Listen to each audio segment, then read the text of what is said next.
Hello everyone, welcome back to my channel. तो आज की वीडियो में हम पढ़ेंगे माया एंग्लो की एक पोम जिसका नेम है and still I rise. Maya Angelou एक Afro American poet, autobiographer and civil right activist थी। ये अपनी 7 मेन ऑटोबायोग्राफीज़ के लिए जानी जाती हैं, जिनमें कि इन्होंने अपने चाइल्डहुड एंड एडल्ट लाइफ के एक्सपीरियंसेस को बताया है और अमेरिका में रेशिज़म एंड स्लेवरी को ख़त्म करने के लिए जो भी मूवमेंट्स चली थी उनमें इन्होंने एक्टिवली पार्टिसिपेट किया था। इनके कुछ नोटेबल वर्क्स हैं phenomenal woman, woman me, down in the delta, I know, why the caged bird sings, on the pulse of morning and so on. इनके works mainly sexual oppression and racial discrimination जैसे themes से deal करते हैं। जैसे कि हमने ये सारी चीज़ें पहले भी पढ़ी हुई हैं कि कॉलोनाइजेशन पीरियड में एक ऐसा नैरेटिव बनाया गया कि कलर्ड पीपल इन्फीरियर होते हैं, वाइल्ड एंड सेवेज होते हैं एंड वाइट कम्युनिटी ही उन्हें सिविलाइज्ड बना सकती हैं। अब कॉलोनाइजेशन के साथ साथ स्लेवरी भी ख़त्म हो गई, लेकिन ये नोशन अभी भी लोगों के माइंड में सेट है और हमारी आज की पोम भी इसी पे बेस्ड है। इसमें नरेटर सोसाइटी को चैलेंज करती है कि अगर उसमें हिम्मत है तो वो उसे डोमिनेट करके दिखाए, उसकी आवाज़ को दबा कर दिखाए।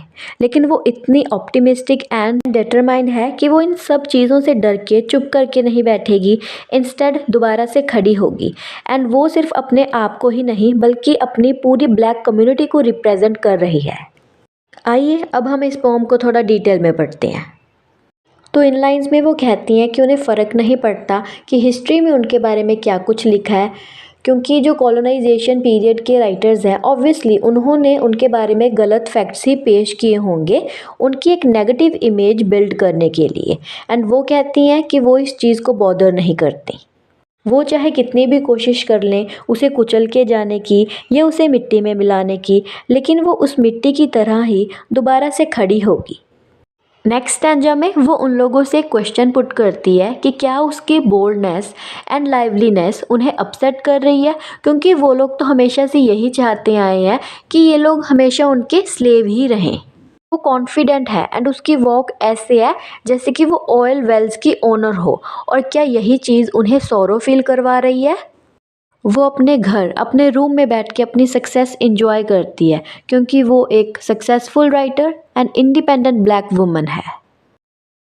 थर्ड स्टैंजा में वो अपने आप को कंपेयर करती है मून एंड सन के साथ कि उन्हें पता होता है कि ओशन में टाइड्स ज़रूर आएंगे, लेकिन इससे वो छिपते नहीं हैं बल्कि डेली राइज करते हैं। ऐसे ही सोसाइटी का काम है उन्हें सप्रेस करने का, एंड वो भी मून एंड सन की तरह रिस्पॉन्ड करेंगे एंड सबके सामने बार बार आएंगे।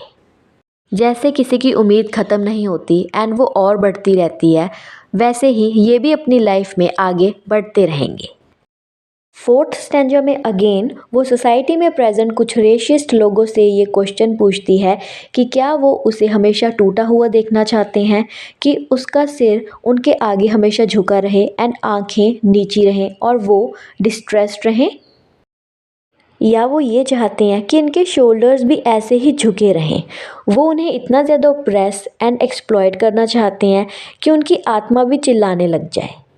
इसका मतलब ये है कि वो लोग चाहते हैं कि ब्लैक पॉपुलेशन उनके सामने सबमिसिव पोस्चर में ही रहे और हमेशा डिफीटेड फील करे। नेक्स्ट स्टैंजा में वो उनसे पूछती है कि क्या उसकी प्राइड एंड एटीट्यूड उन्हें हर्ट कर रही है। वो ऐसे हंस रही है जैसे कि उसके बैकयार्ड में गोल्ड माइंस हों, और क्या उसकी हंसी भी उन्हें ऑफेंड कर रही है। और फिर उन्हें वो सरकास्टिक वे में ये भी कह रही है कि चलो इसे दिल पे मत लेना, don't take it awful heart. Next वो कहती हैं कि उनके पास तो सारे वेज हैं उन्हें एलिमिनेट करने के लिए, लाइक वो अपने वर्ड्स से उन्हें मार सकते हैं। उनके वर्ड्स ही बुलेट जैसे होते हैं, उनकी शार्प ग्लेयर इन्हें पीसीज में कट कर सकती है एंड इनकी नफ़रत इन्हें मार सकती है, बट स्टिल हवा के झोंके जैसे वो फिर से आएंगे। आगे वो उनसे पूछती है कि वो अपने आप को उन्हें सरेंडर नहीं कर रही एंड अपनी डिग्निटी को मेंटेन रख रही है, तो क्या इस बात से भी उन्हें तकलीफ़ है, या वो इस बात से अपसेट है कि वो इतनी खुश है जैसे कि उसके लेग्स के बीच कोई प्रीशियस जेम जड़ा हो एंड जिसकी की रीच उनके पास नहीं है। तो सेकेंड लास्ट स्टैंजा में वो कहती हैं कि नो डाउट उनका पास्ट बिल्कुल भी प्लेजेंट नहीं रहा है, एज़ उन पे बहुत ज़्यादा एट्रोसिटीज़ कमिट की गई हैं, लेकिन फिर भी वो इन सब चीज़ों में उलझ के ही नहीं बैठेंगी, बल्कि वो आगे का सोचेंगी, क्योंकि वो अपने आप को एक ओशन जैसे मानती हैं, जैसे उसमें टाइड्स आती रहती हैं, लेकिन फिर भी वो उसे ओवरकम कर लेता है। लाइक ओशन, इनकी लाइफ में भी बहुत सारी डिफ़िकल्टीज़ आई हैं और आगे भी आएंगी, लेकिन ये उनसे डर के हार मान के नहीं बैठेंगी, इंस्टेड फाइट बैक करेंगी। तो लास्ट स्टैंजा में नरेटर कहती हैं कि इस सोसाइटी ने जो भी उन्हें पेन दिया है एंड जो फियर उनमें इंस्टिल किया है, उसे लेके वो आगे नहीं जाएंगी, उसे यहीं छोड़ देंगी, क्योंकि वो कुछ बड़ा करने का सोच रही हैं। अपने पास्ट को वो एक नाइटमेयर मानती हैं कि चलो जो हो गया सो हो गया, एंड अब वो एक न्यू मॉर्निंग में एंटर करने जा रही हैं, जो कि उनकी लाइफ का भी एक न्यू फेज़ होगा। और इस न्यू फेज़ में वो अपने एंसेस्टर्स द्वारा सिखाई गई वैल्यूज़ एंड प्रिंसिपल्स को फॉलो करेंगी एंड लोगों को भी इसे फॉलो करने के लिए इंस्पायर करेंगी। जिन लोगों ने स्लेवरी एंड रेशिज़म को ख़त्म करने के लिए अपनी लाइफ सेक्रीफाइस की, वो अपने आप को उन लोगों का ड्रीम मानती हैं एंड इस ड्रीम को वो ज़रूर रियलाइज़ करेंगी।